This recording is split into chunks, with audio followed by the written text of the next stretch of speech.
Intips, informasi and tips, singkat, padat, dan bermanfaat.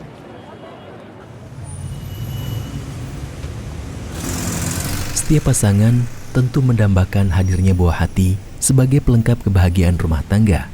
Anak yang solih bukan sekedar penyejuk mata, tetapi juga aset berharga di dunia dan pahala yang terus mengalir hingga ke akhirat. Hadirnya anak adalah ujian, amanah besar dari Allah Ta'ala. Orang tua diuji bagaimana ia menjaga, mendidik, dan menuntun titipan itu agar tumbuh dalam ketaatan. Dari keturunan yang solih, lahir generasi penerus yang bahkan bisa menjadi wasilah bagi orang tuanya untuk meraih hadiah terindah bagi hamba yang bertakwa, yaitu surga. Namun, tidak semua jalan menuju karunia itu dimudahkan sejak awal. Sebagian hamba harus bersabar dalam penantian, diuji oleh Allah dengan tertahannya rezeki tersebut. Disitulah kesabaran dan ketawakalan diuji, agar hati tetap tenang, doa tak berhenti, dan keyakinan semakin kuat. Sebagian berikhtiar dengan memperbaiki gaya hidup, memperbanyak doa, dan sebagian menempuh langkah medis yang diperbolehkan dalam batas syariat. Salah satunya adalah program bayi tabung, teknologi kedokteran yang perlu dipahami dengan hati-hati dan ditimbang dengan ilmu. Lalu bagaimana pandangan Islam terhadapnya? Dan bagaimana kita menjaga kesehatan reproduksi serta mental agar siap menerima takdir Allah dengan lapang? Mari kita simak bersama dalam Intips, Ikhtiar dan Doa Bayi tabung dalam bimbingan syariat. Sebelum berbicara tentang teknologi medis, mari kita dengarkan pandangan Islam. Sebab tidak semua yang bisa dilakukan secara teknologi boleh dilakukan secara syariat.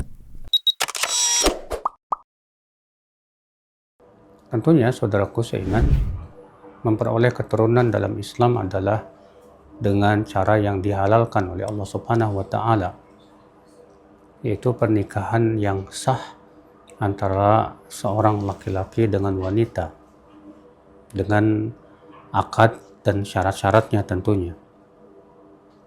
Maka itu adalah merupakan perkara yang diperintahkan oleh Allah Subhanahu wa Ta'ala, itu pernikahan yang sesuai dengan syariat, bukan dengan perzinahan. Oleh karena itu Nabi SAW di antara yang beliau sebutkan tentang keutamaan beliau adalah bahwa aku diutus oleh Allah dari pernikahan yang sah, ya, bukan dari sifah, dari perzinahan. Jadi itu pada apa yang namanya untuk memperoleh keturunan dalam Islam, yaitu dengan pernikahan yang sah. Bayi tabung, ya, diperbolehkan apabila yang pertama keadaannya sangat dibutuhkan, seperti misalnya sulit untuk mendapatkan anak, ya, dengan cara yang telah disyariatkan, yaitu berhubungan suami istri. Kalau sudah dengan cara berhubungan suami istri ternyata sulit untuk bisa mendapatkan anak, maka yang saya tahu dari para fatwa para ulama mengatakan boleh keadaan seperti ini. Yang kedua, yaitu harus dari air mani suami istri. Ya, tidak boleh mengambil misalnya dari lelaki lain. Maka itu diharamkan, bahkan itu hukumnya sama dengan zina.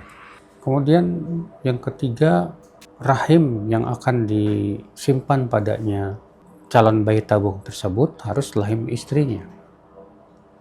Adapun kalau misalnya disimpan pada rahim wanita lain yang bukan istrinya, maka itu pun tidak diperbolehkan dalam syariat Islam. Nah, ini diantara syarat-syarat yang disebutkan oleh para ulama, ya, akan bolehnya bayi tabung. Wallahu a'lam. Nasihat saya adalah yang pertama, menyerahkan semuanya kepada Allah. Karena Allah yang paling tahu yang terbaik buat diri kita. Karena kita pun tidak tahu kalau misalnya kita diberikan oleh Allah keturunan, apakah itu akan jadi kebaikan atau untuk kita atau tidak. Dan Allah Maha tahu, ya, apa yang terbaik untuk kita. Yang kedua, ya, ketika belum ada keturunan itu kita banyak berdoa kepada Allah dan menggunakan kesempatan belum ada keturunan itu untuk banyak-banyak beribadah, belajar, menuntut ilmu. Karena mungkin setelah punya anak mungkin akan sibuk mengurus anak dan yang lainnya. Tapi ketika belum punya anak, banyak waktu kita untuk menuntut ilmu, ya, mempelajari ilmu, mengkaji ilmu, beribadah kepada Allah Subhanahu wa taala, bersedekah, berinfak. Mudah-mudahan dengan kita berusaha untuk memaksimalkan diri kita, Allah Subhanahu wa taala mengijabah keinginan kita. Kemudian kita juga mengambil uswah dari para nabi. Bagaimana dahulu Nabi Ibrahim baru diberi oleh Allah anak saat usianya yang sudah tua. Demikian pula Nabi Zakaria diberi oleh Allah anak saat telah tua. Namun mereka terus bersabar. Dia berharap akan ridho Allah Subhanahu wa taala semata. Jadi kalau kita belum dikasih oleh Allah anak, jangan kita bersedih hati, karena kesedihan itu tidak akan memberikan solusi apa-apa. Ataupun misalnya galau dan kecewa, itu pun juga malah membuat kita jauh dari Allah Subhanahu wa taala. Justru kalau kita belum punya anak, belum dikasih anak, justru itu kesempatan kita untuk memperbanyak ibadah, menuntut ilmu dan yang lainnya. Allahu a'lam. Menjaga ketenangan hati itu dengan banyak zikir. Allah berfirman, ala bi dzikrillahi tatma'innul qulub. Ketahuilah, dengan mengingat Allah, hati itu akan tenang, tentram. Jangan melihat kepada orang-orang yang diberikan lebih dari kita. Mungkin ketika melihat orang-orang yang sudah diberi anak, kita jadi stres karena kita belum dikasih sama Allah anak. Ya, kata Rasulullah SAW, idza undur ila man huwa dunaka wa la tanzur ila man huwa fawqaka, au kama qala. Lihatlah kepada orang yang lebih susah nasibnya dari kamu, jangan melihat kepada orang yang lebih baik nasibnya dari kamu. Li alla tazdaru ni'matallahi alaikum, supaya kalian tidak meremehkan nikmat Allah yang Allah berikan kepada diri kamu. Terus kita sibukkan, ya, dengan sesuatu yang lebih bermanfaat daripada memikirkan hal itu. Sebagaimana kita sebutkan tadi, kita sibukkan dengan menuntut ilmu, memperdalam ilmu. Ya, kalau bisa kita istilahnya sibuk belajar bahasa Arab, sibuk mengkaji kitab-kitab para ulama, ya, atau kita bisa melanjutkan studi kita, kuliah kita, sehingga pada waktu itu kita tidak tersibukkan memikirkan hal-hal yang membuat kita stres. Ya, serahkan semuanya kepada Allah dan yakinilah bahwa takdir Allah itu yang terbaik. Wallahu a'lam.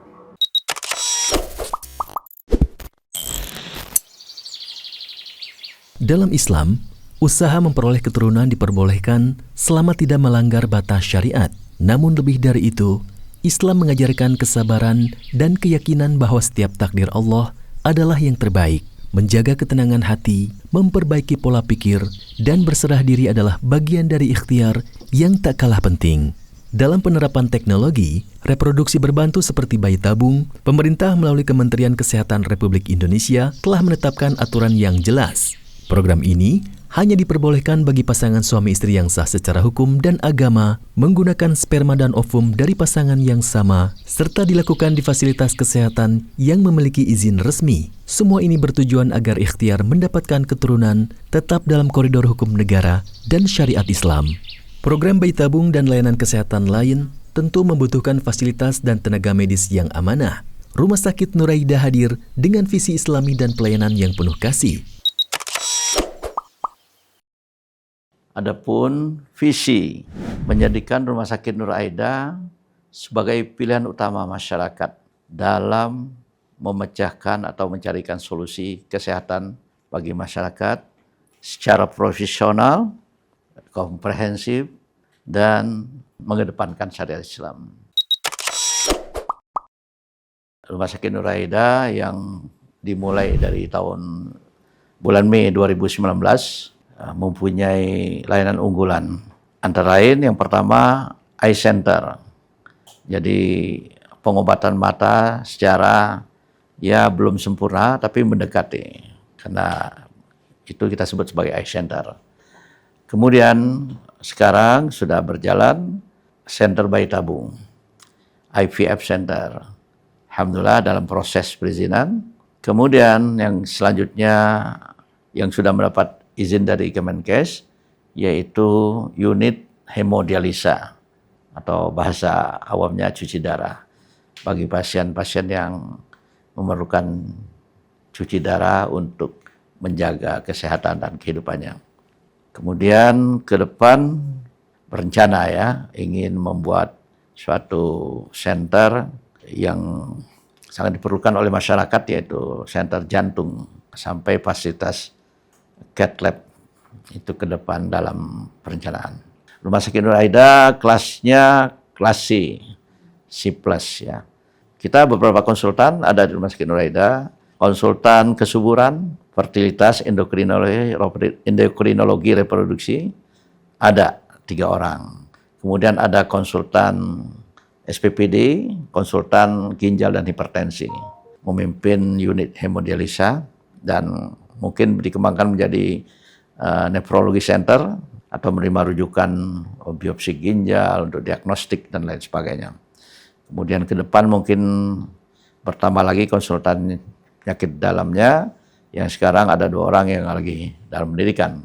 2 orang, mungkin 3 orang ya. Satu lagi dari konsultan urologi reproduksi, yaitu Dr. Rosyadi, SPU.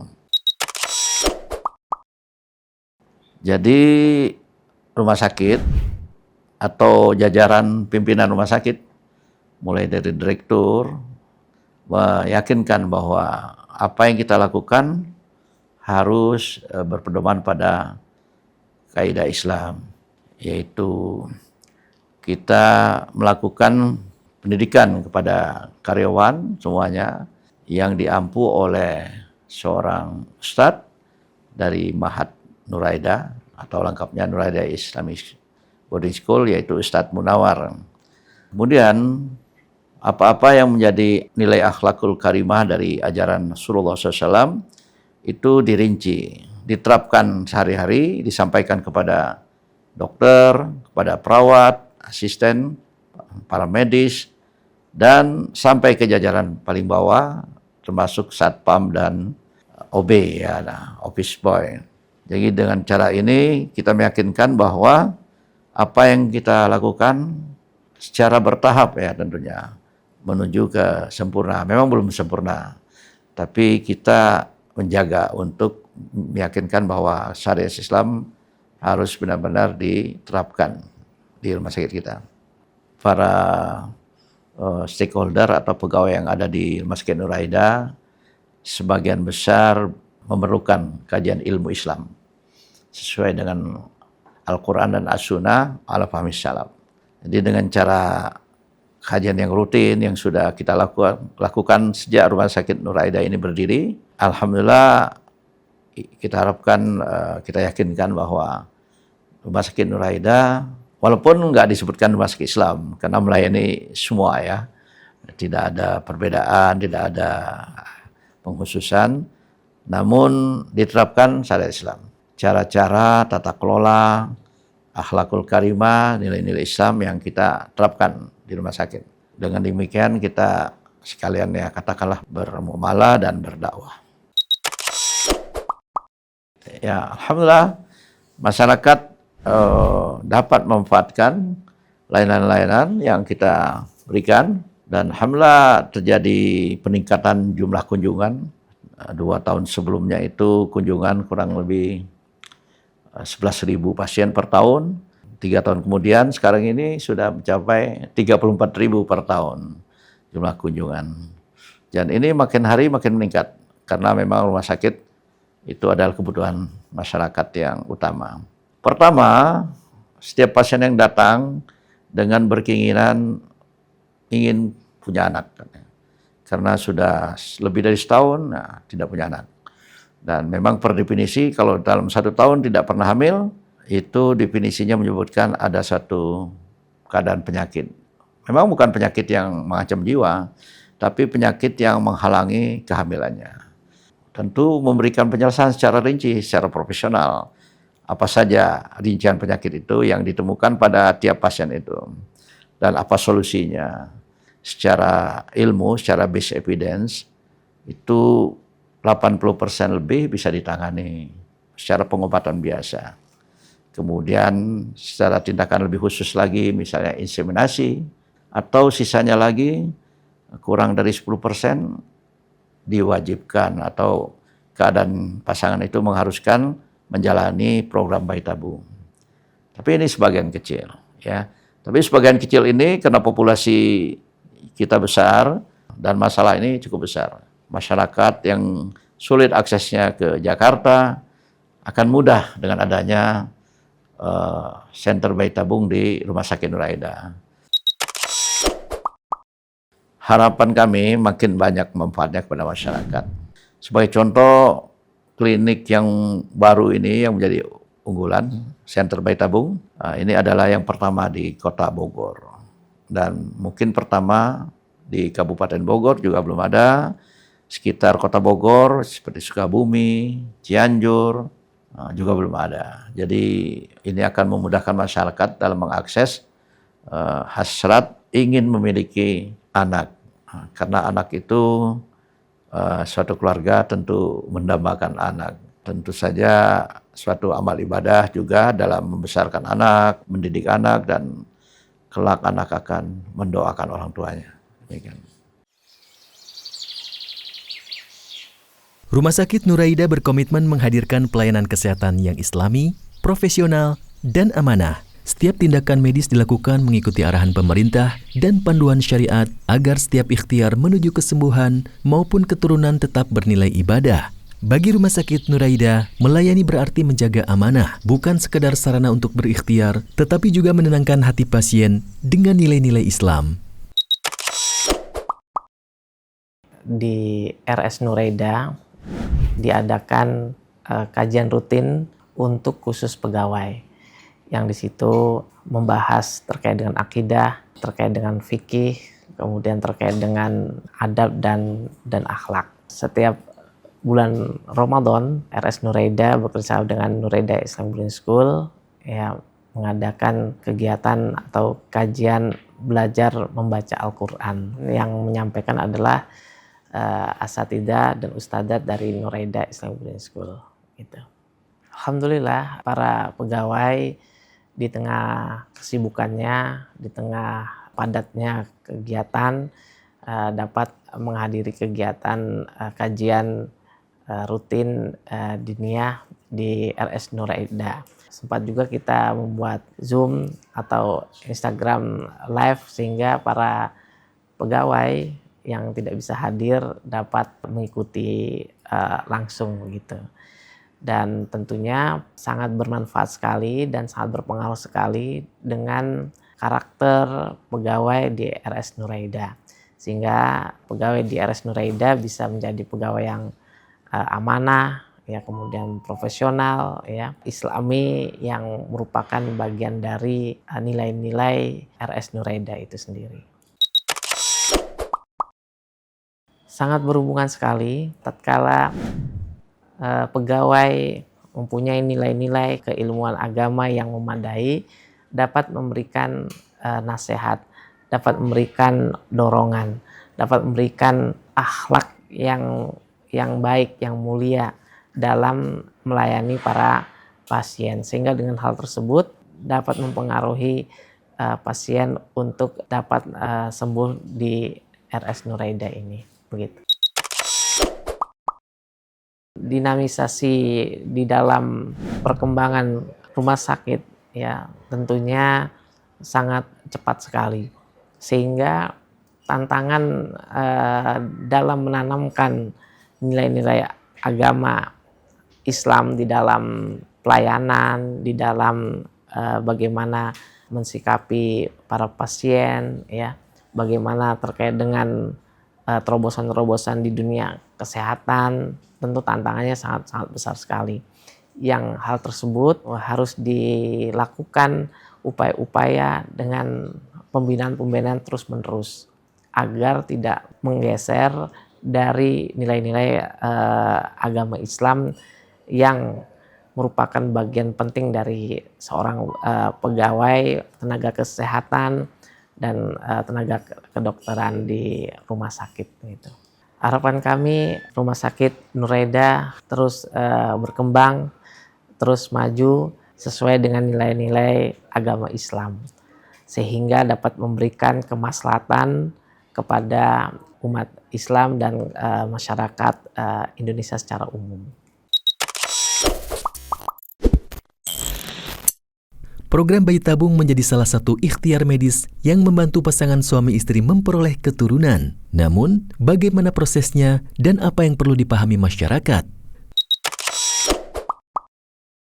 Jadi bayi tabung adalah suatu program untuk membuat fertilisasi antara telur dan sperma, menggantikan fungsi dari yang normal yaitu di saluran telur dari seorang ibu.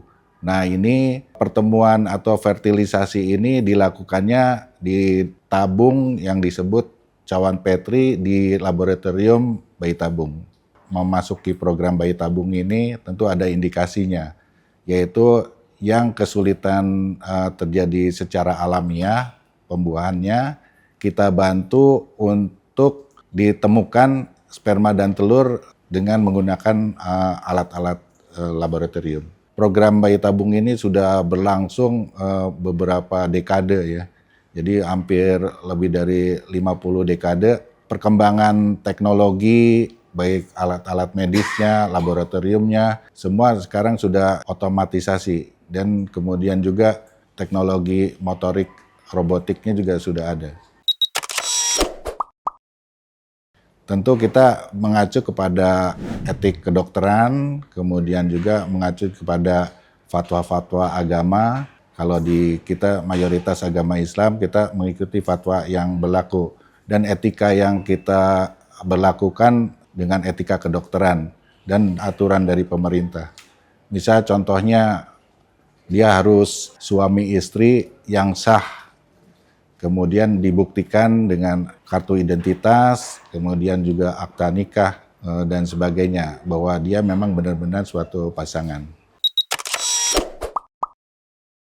Faktor psikologis itu sangat mempengaruhi keberhasilan kehamilannya. Hampir 60% faktor psikologis ini sebagai penyebab kesulitan hamil.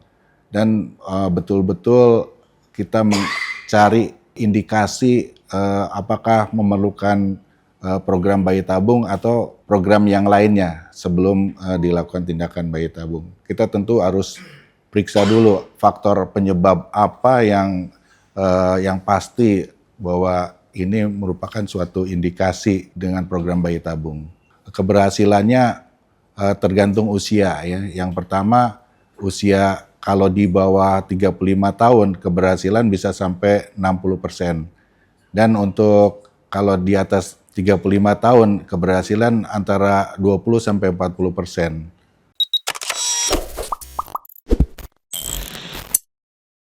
Teknologi hanyalah alat, sementara doa dan keikhlasan adalah kekuatan. Dalam setiap proses medis, hasil terbaik hanyalah milik Allah. Tak hanya teknologi, kesehatan reproduksi berawal dari diri kita sendiri, dari pola makan, gaya hidup, dan keseimbangan hati.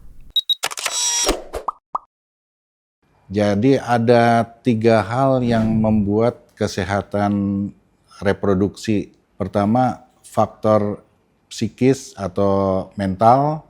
Kemudian yang kedua, faktor diet. Yang ketiga adalah faktor kegiatan fisik. Bisa kita singkat 3M. Mind, mouth, ya, pemasukan intake, diet, dan movement, kegiatan fisik.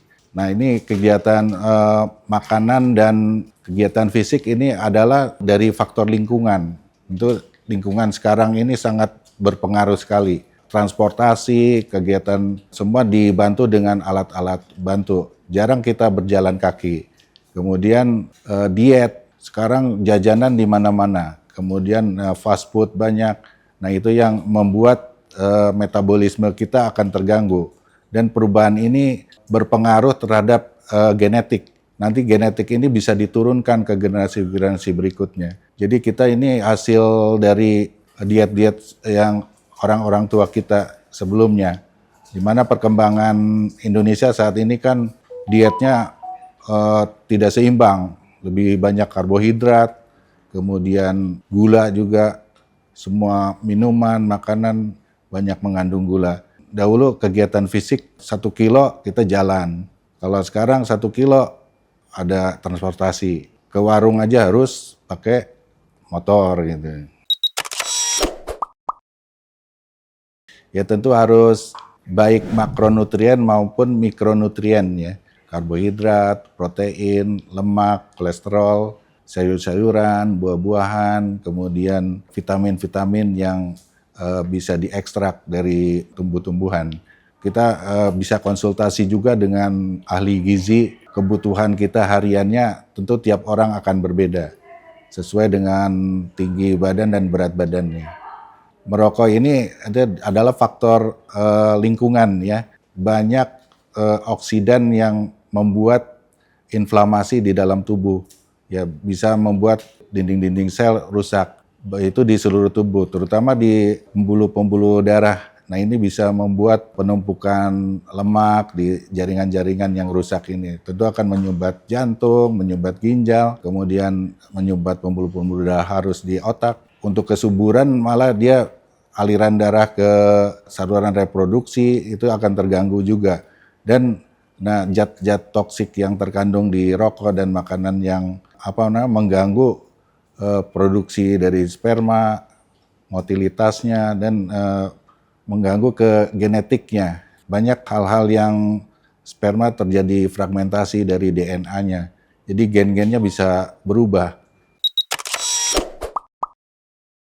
Sarannya yang pertama tadi mulai dari psikologis ya, mainnya, kemudian dietnya, kita lihat dari indeks massa tubuhnya, apakah dia terlalu kurus, ideal, atau berat badannya berlebih. Kita harus kendalikan dulu.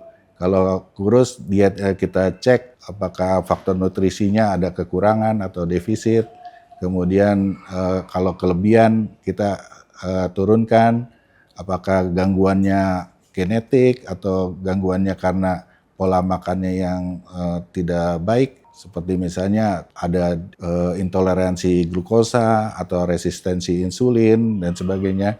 Nah yang ini yang membuat gangguan reproduksinya. Tentu ini akan pengaruh ke fungsi dari reproduksinya, terutama kualitas dari telurnya. Kemudian dari pihak laki-laki juga sama ya. Bagaimana stres bisa mempengaruhi produksi sperma, kemudian lingkungan dari tadi rokok dan makanan yang bisa membuat kegemukan, sehingga suhu dari testis tinggi itu mengganggu proses pembentukan sperma. 3M ya, mind, mood, dan muscle. Jadi jangan negative thinking dan selalu berpikiran positif dengan kesabaran, kemudian bersyukur, bersedekah dengan senyum, tentu itu akan membuat menurunkan stres. Diet yang seimbang, artinya 4 sehat, 5 sempurna, yang ke-6 adalah seimbang. Artinya tidak ada yang berlebihan, tidak ada yang kekurangan. Kemudian yang ketiga adalah selalu aktivitas fisik lebih diutamakan dibandingkan dengan diet yang berlebihan. Less diet, more movement. Kurangi makan, banyakkan bergerak. Dibiasakan jalan 7.000 langkah, 10.000 langkah, atau lebih setiap hari. Kami ada konsultan gizi klinik. Nah, di situ ada alat-alat lengkap. Dengan alat ini kita bisa mendeteksi defisit-defisit dari gizi. Nah, di situ juga nanti terlihat kenapa terjadi obesitas, kenapa gizinya kurang. Nanti ada analisa khusus dengan alat di bagian gizi klinik. Menjaga tubuh berarti menjaga amanah. Gaya hidup yang sehat, asupan makanan yang halal dan bergizi, serta pikiran yang tenang yang disirami tuntunan Al-Quran dan Sunnah adalah fondasi utama dalam menjemput keturunan dengan cara yang diridhoi Allah. Sahabat Roja, berikut beberapa tips sederhana agar sistem reproduksi kita tetap sehat. Pertama, konsumsi gizi seimbang. Kedua, tidur cukup dan hindari stres. Ketiga, rutin berolahraga. Keempat, jauhi rokok dan zat berbahaya. Kelima, jaga berat badan ideal. Keenam, perkuat hubungan suami istri dengan doa dan kasih sayang. Ketujuh, bertawakal kepada Allah. Sahabat Roja, anak adalah karunia, bukan semata hasil upaya. Ilmu dan teknologi hanyalah jembatan menuju harapan, sementara izin Allah adalah penentu segalanya. Tidak semua doa langsung dijawab dengan pemberian, karena terkadang Allah ingin kita belajar tentang sabar, ikhlas, dan syukur. Melalui ikhtiar yang ilmiah dan tetap dalam batas syariat, semoga setiap rumah tangga muslim diberikan kemudahan untuk meraih kebahagiaan yang halal dan penuh berkah. Perjuangan juga bukan sebatas mendapatkan anak. Ketika Allah menganugerahkan keturunan, di sanalah dimulai perjuangan baru, menjaga, mendidik, dan membimbingnya. Sebab anak adalah amanah dan harta yang harus dijaga agar tumbuh menjadi generasi yang bertakwa, berjuang di atas Al-Quran dan Sunnah. Mari berikhtiar dengan cara yang diridhoi Allah, menjaga hati agar tetap tenang, dan yakin bahwa setiap takdirnya adalah yang terbaik. Rumah Sakit Nuraida berkomitmen menghadirkan pelayanan kesehatan yang islami, profesional, dan amanah. Intips, informasi and tips, singkat, padat, dan bermanfaat.